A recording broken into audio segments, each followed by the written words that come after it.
먼저 구봉근 교수한테 프로젝트를 소개받도록 하겠습니다. 교수님 부탁드리겠습니다. 네, 소개 말씀 감사드립니다. 김 교수님께서 저도 이제 페이슨이라고 발음해야 되나 고민했었는데 파센이 더 듣기 좋은 것 같습니다. 그래서 저희가 감사하게도 이제 진행하게 된 이 연구의 포지셔닝을 보시면 이제 페이슨에서 하는 허대숙 단장님께서 말씀하시는 그런 여러 가지 목표를 하고 있는 그런 이제 틀에서 이제 질환별 예방 관리 기술 비교 평가 연구의 어떤 꼭지에 스텐트를 넣고 12개월이 지난 이후에 안정된 환자에서 장기적으로 에스피린이 더 좋은가 클로피도그렐이라는 조금 더 새로운 약이 더 좋은가에 대한 연구가 저희가 진행하고 있는 과제가 되겠습니다. 여러 분들이 계시니까 그냥 간단하게 말씀드리자면 협심증이 있으면 스텐트를 넣고 약을 쓰게 되는데 1년이 지나면 이제 어떤 약을 쓰는지에 대해서 이제 보통 이제 에스피린을 많이 쓰고 있죠. 여러분들 에스피린 다 아실 텐데 에스피린 많이 쓰고 있고 예전부터 에스피린이라는 약이 뇌졸중이나 심장마비 같은 걸 막는데 많이 쓰인 약이기 때문에 대부분의 어떤 미국, 유럽 가이드라인에서 약을 쓸 때 한 가지를 쓰게 되면 에스피린을 쓰라 그렇게 돼 있습니다. 그래서 이게 이제 클래스 1 레벨 오브 에비던스 A 인디케이트 적응증이라고 이야기하는데 이렇게 하면 이제 무조건 써야 되는 거죠. 그래서 하나를 쓰면 아스피린을 써라 그렇게 돼 있습니다. 그래서 이렇게 돼 있는 것들은 사실 연구를 할 이유가 하나도 없습니다. 이건 거의 진리에 가깝기 때문에 연구를 할 이유가 없는데 세부의 연구들을 좀 자세히 찾아보면 이 연구는 이제 90년대 초반에 상당히 많은 환자들을 대상으로 해서 고위험군이나 아니면 뇌졸중이나 심장병이 있는 환자들에서 에스피린과 클로피도그렐 처음 나왔을 때 쓴 연구인데 이렇게 비교해서 봤더니만 장기적으로 에스피린에 비해서 클로피도그렐이 더 우월하다는 결과가 이미 나와 있습니다. 그래서 이거는 삼성병원에서 레지스트리 연구인데 스텐트를 삽입하고 안정화된 상태에서 에스피린, 클로피도그렐 쓴 사람들 비교해봤더니만 클로피도그렐 환자들이 훨씬 더 고위험군이었음에도 불구하고 그냥 크루드 애널리시스 그다음에 매치 컨트롤에서 다 클로피도그렐이 더 우수한 걸로 되어 있습니다. 그래서 이런 연구들을 보면 기존에 우리가 거의 금과 옥조로 여기고 있는 에스피린을 쓰면 되지 그게 꼭 맞지 않다는 어떤 그런 의문을 가질 수가 있습니다. 또 너무 잘 아시겠지만 에스피린은 필연적으로 클로피도그렐도 마찬가지지만 출혈 경향을 올리게 됩니다. 근데 이제 에스피린을 오래 쓰면 속 쓰리고 위장관계의 부작용이나 출혈 경향을 많이 올려서 어떤 제형을 쓰든 어떤 용량을 쓰든지 간에 위장관계 출혈을 더 올리는 건 확실히 잘 알려져 있고 앞서 말씀드렸던 90년대 초의 캐프리 트라이얼 결과를 보더라도 위장관계 특히 얼서, 위궤양, 위장관 출혈에 대해서는 훨씬 더 에스피린에 비해서 클로피도그렐이 더 우월합니다. 그래서 이런 데이터들을 잘 살펴보면 에스피린보다 클로피도그렐이 더 우월하지 않을 수 없는 이제 그런 구조가 되어 있습니다. 그리고 에스피린 예전에는 중년 이상의 남녀들이 다 먹어야 될 약이라고 생각했지만 지금은 이런 하이리스크 환자들에서조차도 레벨 오브 에비던스는 A인데 레커멘데이션의 레벨을 보면 2B로 1에서 2B로 떨어졌습니다. 그러니까 쓸지 안 쓸지 잘 생각해보고 결정하라는 그런 거라서 이제 이런 어떤 우리가 생각하고 있던 큰 파라다임이 흔들리고 있으니까 이거에 대해서 답을 줄 수 있는 임상 연구가 필요한 시점입니다.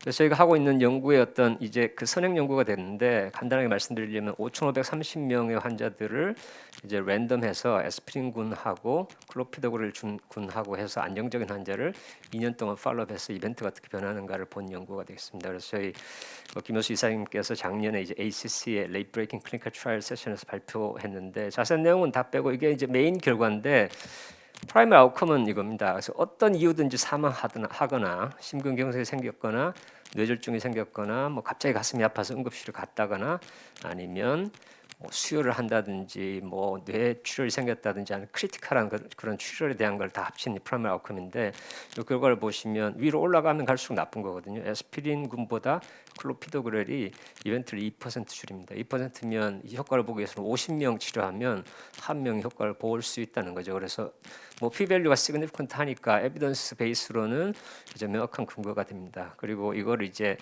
어떤 혈전성 경향하고 출혈성 경향으로 둘로 나눠봐도 아주 컨시스턴트하게 에스피린보다 클로피도그렐이 더 우월합니다. 그래서 이제 그 결과가 저희 란셋에 퍼블리시 됐는데 이제 요게 이제 저희 이제 파센하고 하는 거랑 연계돼 있는데 여기 보시면 이제 요즘은 논문을 쓰면 이제 데이터 쉐어링 어떻게 할 건가 그 폴리시를 쓰게 되는데 저희가 이제 여기 보면 요 파센 연구가 다 끝날 때까지는 이렇게 데이터 쉐어를 외부 사람들하고 안 하는 걸로 그렇게 공포를 했고 이제 패슨에서 사사받은 걸로 그렇게 이야기를 했습니다. 그래서 이제 그게 이제 말씀드린 연구가 이제 호스트 그램 익스텐션 지금 이제 패슨하고 다이렉트하게 연결되어 있는 그런 연구의 어떤 기반이고요. 여기 이제 2년 추적 관찰하고 끝났는데 이걸 이제 어떻게 우리가 더 잘 쓸 수 있을까 거기에 대한 게 이제 저희가 지금 준비하고 있는 것들입니다. 그래서 보시면 이제 2년이라는 게 연구자로서는 꽤 오랜 5,530명을 2년 팔로우 한다는 게 뭐 엄청난 그 레이버 같은 일이긴 한데 그 사람이 사는 기간으로 따지자면 뭐 평균 연령 저희가 수명이 80세니까 뭐 아주 짧은 기간이죠. 그래서 외국에서도 뭐 국내에서도 이런 롱텀 팔로업 연구에 대한 그런 그 필요성들이 점차 대두되고 있는데 사실 연구자 입장에서 이걸 하기가 쉽지는 않습니다. 요 이제 이스키미아 트라이얼이라고 NIH에서 펀딩해서 이게 1,000억 들어간 연구거든요. 1,000억 들어가서 두 그룹으로 나눠서 5년 팔로우했는데 재밌는 게 보시면 2년 지나면 빨간 선하고 파란 선이 이렇게 크로스가 됩니다.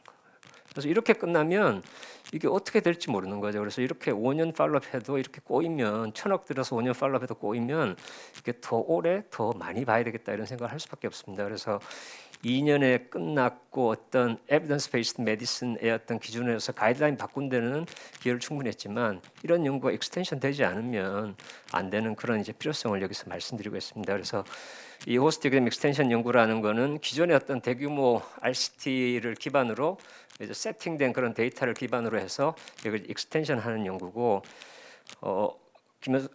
그 허대숙 단장님께서 말씀하시는 그런 이제 밸류 베이스드 이게 safety, efficacy, cost effectiveness를 다 평가하는 그런 연구라고 생각하시면 되겠습니다. 그래서 이제 이게 이제 저희들은 이렇게 p 밸류 딱 나와서 p 밸류가 시그니피칸트하게 나오면 그냥 됐다. 이제 p 밸류 먹었으니까 프라임 하이포테시스로 추배했으니까 이건 에비던스가 되고 이게 가이드라인 한 줄 바꾸는데 기여할 것이다. 그게 이제 연구자로서는 어쨌든 뭐 프라이드도 가지고 끝나는 건데 이게 환자 중심이나 아니면 밸류 베이스드 어프로치에서 어떤 역할을 할 것인가를 보면 제 개인적으로는 이제 이거 숫자를 이렇게 자꾸 보게 되더라고요. 환자 수가 p 밸류로 우리가 개개인을 볼 수가 없으니까 이걸 쓰면 몇 명의 환자에서 누가 이득을 보고 누가 손해를 볼 건가 그걸 잘 봐야 되는데 보시면 이게 사망 여기 뭐 시민성 사망 보면 19대 14거든요. 그러니까 5명 차이인데 5,530명 2년 팔로업에서 5명 차이 났는데 이게 개개인에서 무슨 의미를 가질까? 그렇게 생각하면 이게 통계가 어떤 의미를 가지는지 좀 다시 생각해 보지 않을 수가 없습니다. 그래서 이걸 이제 롱텀 팔로업하면 이 환자의 이벤트 수가 점점 늘어나게 되고 퍼센티지가 늘어나니까 그게 정말 훨씬 더 우리의 어떤 결정을 내리는 가치에 중요한 역할을 하지 않을까 그렇게 생각해서 이 표를 이제 저희가 다시 보고 호스트 익스텐션 트라이라는 게 정말 필요하구나 이제 고민하게 되고 또 한 가지는 이제 코스트 이펙티브니스 비용 효과 대비 분석이 되는데 뭐 잘 아시겠지만 에스피린은 쌉니다. 100원도 안 하는 약이고 클로피도그라는 한 1,000원 정도 하는 약인데 이게 뭐 50대 스텐트 넣은 사람이 80대까지 살게 되면 30년 동안 거의 10배 가까이 차이 나는 약을 계속 복용하게 되는데 이게 보건의료 정책상 아니면 개개인한테 가이드라인에 클로피도그램이 조금 더 좋다고 나와 있으니까 그렇게 쓰라고 우리가 이야기할 수 있는 근거가 있는지 없는지에 대해서는 사실 데이터는 없습니다. 그래서 이제 호스티그램 익스텐션이 여러 가지 우리가 에스펙트를 보지만 그 중에 하나가 이제 경제성 평가 분석에 이제 집중하고 있는 원인이기도 하고요. 근데 저희가 이제 경제성 평가 분석을 잘 할 수는 없으니까 전문가 분들한테 이제 용역을 줘서 저희가 하고 있습니다. 그래서 저희도 이제 계속 하면서 뭐 김호쌤하고 같이 하면서 이제 많이 배우고 있는데 그 결과를 잠깐만 말씀드리도록 하겠습니다. 그래서 이건 이제 그쪽 팀에서 저희한테 알려주는 건데 이제 코스트 이펙티브니스라는 게 그냥 뭐 2년 동안 요 환자들이 썼던 돈 계산하고 한 이벤트가 얼마짜리 이렇게 넣고 계산하면 끝날 줄 알았는데 이게 뭐 대한민국의 60세 남자 여자가 스텐트를 넣고 20년 동안 살게 되면 도대체 그 사람이 돈을 얼마나 쓰고 어떻게 그게 이펙티브니스가 있을 것인지 그렇게 엄청난 그 자료들을 임피테이션 해야 되더라고요. 그래서 이게 단순히 뭐 그냥 가상의 숫자를 넣는 게 아니라 심평원 자료도 받고 해서 이제 그걸 철저하게 분석하고 있습니다. 시간이 생각보다 훨씬 더 많이 걸리는 그런 연구였고 이제 그런 의미에서 이제 이 저희가 아까도 말씀드렸지만 이 코스트 익셈 오리지널 페이퍼에서의 어떤 카디악 코즈의 데스가 클로피도그렐이 아스피린보다 더 많거든요. 그래서 메인 결과랑은 반대되는 결과죠. 근데 이게 피밸류는 안 먹었으니까 뭐 5명 차이가 무슨 중요한 영향을 미칠 건가 이렇게 생각할 수 있는데 이게 코스트 이펙티브니스라는 그런 영역으로 들어가게 되면 계속 리트레이션 되기 때문에 한 사람이 죽었냐 살았냐가 이 거기에는 엄청난 임팩트를 미칩니다. 저도 사실은 몰랐던 건데 이거 돌리면서 알았으니까 그래서 이게 우리가 그냥 피밸류 안 먹었으니까 넘어가는 그 결과 하나가 코스트 이펙티브니스라는 어떤 사회적인 아니면 보건 정책 결정에서는 엄청나게 큰 영향을 미치는구나.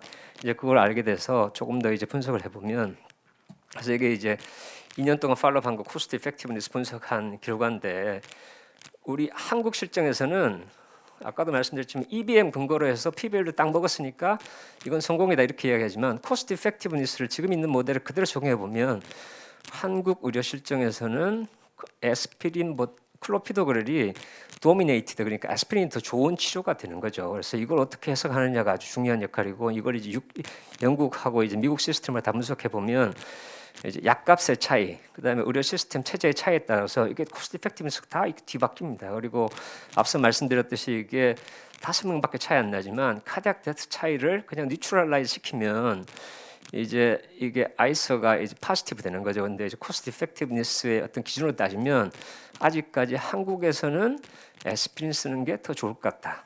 근데 영국이나 미국에서는 에스피린보다 클로피도그렐이 더 좋은 약이다. 그래서 이런 결과들을 이렇게 해석해 보면 왜 우리가 더 롱텀 팔로우를 해야 되는 건지, 그 다음에 이런 분석이 어떻게 우리의 정책을 바꿀 수 있을 건가? 그럼 클로피도그렐을 얼마로 내려야지 1,000원인데 700원을 내리면 거의 도미넌트해지거든요. 그래서 그런 결과들을 조금 더 이제 더 롱텀 팔로우 데이터를 통해서 그러니까 얻을 수 있을 걸로 생각하고 있습니다. 그래서 마지막 슬라이드인데 이 패슨 연구를 통해 가지고 이 연구는 좀 특별하게도 호스트 익셈이라는 그런 큰 랜덤아이즈 트라이얼 끝난 연구를 익스텐션하는 그런 이제 연구고 그게 익스텐션하는 연구로서의 가치를 가지려면 단순히 그냥 뭐 프로스펙티브하게 동의서 받아 진행하는 게 아니라 사실은 사망한 사람들은 동의서를 받을 수가 없거든요. 그리고 팔로우 안 한 사람은 동의서를 받을 수가 없습니다. 그래서 저희가 이 데이터의 완벽성을 기하기 위해서 전향적으로 동의서도 받고 후향적으로도 계속 리트로스펙티브한 연구를 컴비네이션해서 하이브리드로 이제 진행하고 있고 그런 연구를 통해 가지고 어떤 약제의 효과 안정성이라는 그런 이제 EBM에 근거하는 그런 연구 결과를 얻을 수도 있지만 조금 더 밸류에 근거하는 그런 어프로치를 하기 위해서 각각의 사람에 맞는 치료 방식 그리고 효과 안정성 그다음에 코스트 이펙티브니스를 근거한 여러 가지 공고한 개발 의료 정책 수립에 도움이 될 것으로 기대하고 있습니다. 감사합니다.